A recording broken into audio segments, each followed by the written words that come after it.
All right, so I'm going to do a brief video real quick just to talk about the sliding filament theory and the processes that take place. This information will be specifically what you need to make sure that you reference back to for the quiz, so you need to make sure that you take notes on this as I'm going through the processes so that you can put everything in the proper order. So what we're going to do is we're just going to start off, I'm going to draw your typical sarcomere, the smallest contractile unit that we've got for producing force within skeletal muscle. And so what I've got going on here, the red is what we call myosin. And then the blue is what we call actin. For the sake of this video, we're not going to really focus on the third sarcomeric protein that's called titin. It's a little curlicue that's on either side that acts as kind of a spring. But we are going to focus on actin and myosin. Okay? So the processes involved here, as we go through this, all of my myosin heads coming down here. All right.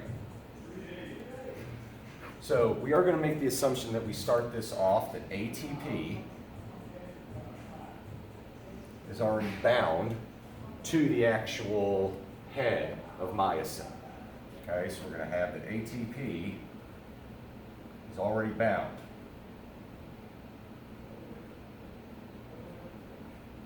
So in fact, that's really not even step one.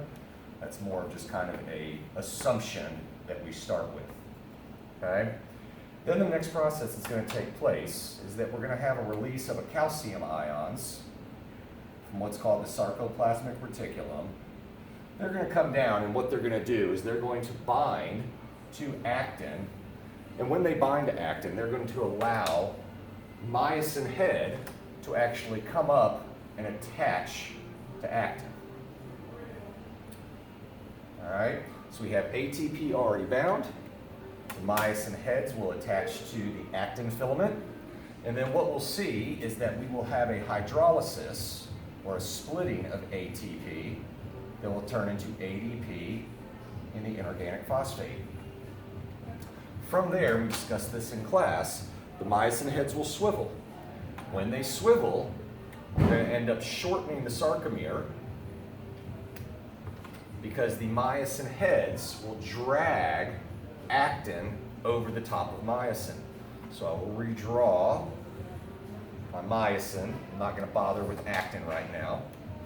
And what we will see is that these myosin heads, the actin will basically drag over the myosin, and we will shorten the sarcomere. This zone right here is called your H zone. And we can see on this picture, the H zone in the resting state is larger than the H zone in the contracted state. Okay? So after that swivel, what ends up happening is then ADP and pi are actually released from the myosin head. Now the myosin head is still attached at that time. So what we need is we need new ATP to come in and bind to the myosin head. When that ATP binds to the myosin head, then myosin releases, and we get ready for the next contraction cycle. So when we're looking at this in order, we're going to start off, the myosin head is free with ATP bound. Then myosin binds to actin at the binding site. We have hydrolysis, ADP, and inorganic phosphate are the result. We're going to split the ATP molecule, which releases energy. The myosin heads are going to swivel. Actin is going to slide over the top of myosin. ADP and the inorganic phosphate are going to be released. Remember, the heads are still attached. And until that second ATP comes back and attaches to that myosin head, they're still attached.